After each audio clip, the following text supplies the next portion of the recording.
Okay, first of all, I had no idea that exporting images from Teams compress your image to all hell. Like, this shit is unlegible. Thankfully, I do have the scripts and codes in the description below if you need. Now back to the topic of the video. The video is going to be about removing like old .NET runtime environments and stuff like that. I had a hard time dealing with this, so I thought, it might be helpful to put out a video for this. These commands that I have, you could just run them in command prompt and they should automatically uninstall.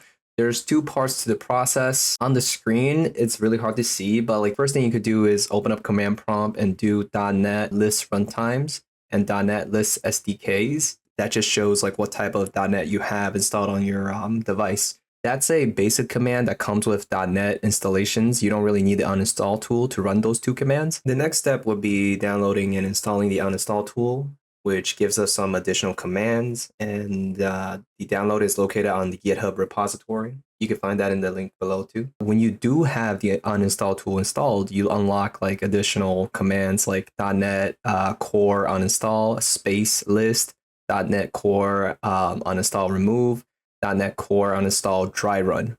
Those three commands you can find in the documentations as well, and I will have a link to that. Post editing here, forgot to mention, this uninstall tool only removes specific runtime environments that are installed in a particular way. For more information, please read the documentations. For my purposes, all I needed was a .NET Core uninstall remove and then the --o below 8.0.21. And with this tool, you do have to split the command into two parts. You can't really have like two switches in the same one, one for runtime and one for ASP.NET runtime. That's why I have two commands there at the bottom. And I do want to bring this thing up. Before you run these commands, if you want to check how many applications are like using the .NET run environment, you could use the script that I provide, which is generated by ChatGPT, by the way. I have no literacy in coding. I'm dog shit at that. But using that script, you should be able to pull out the MSIs, run the MSI, and then it's going to give you a warning and say like, oh, X amount of applications is using this environment.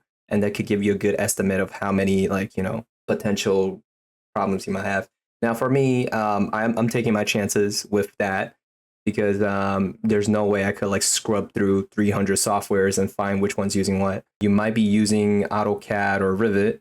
In that case, if you uninstall .NET 8.0.20 or 8.0.21, you will run into a problem with AutoCAD and Revit, and I will have documentation for that as well to resolve it.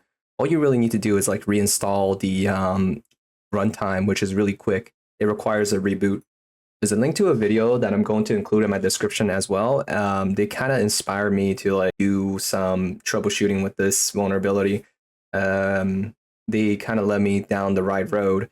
Their method didn't work for me. Maybe it will work for you.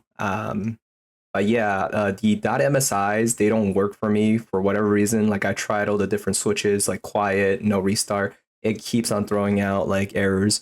Thankfully, the .exe, they do run quietly. And yeah, it's pretty good. Like using these two parts, I'm able to remove a majority of these .NET. And you can make a quick script out of these two with like a .bat or RMM softwares. Lastly, to close off the video, I do want to mention if your runtime displayed these following things, you kind of just have to manually go to those folders and delete it. I'm not sure what's the proper way of uninstalling these ones. I don't see an exe or MSI for these guys. And so far, me manually removing these don't seem to like cause any problems.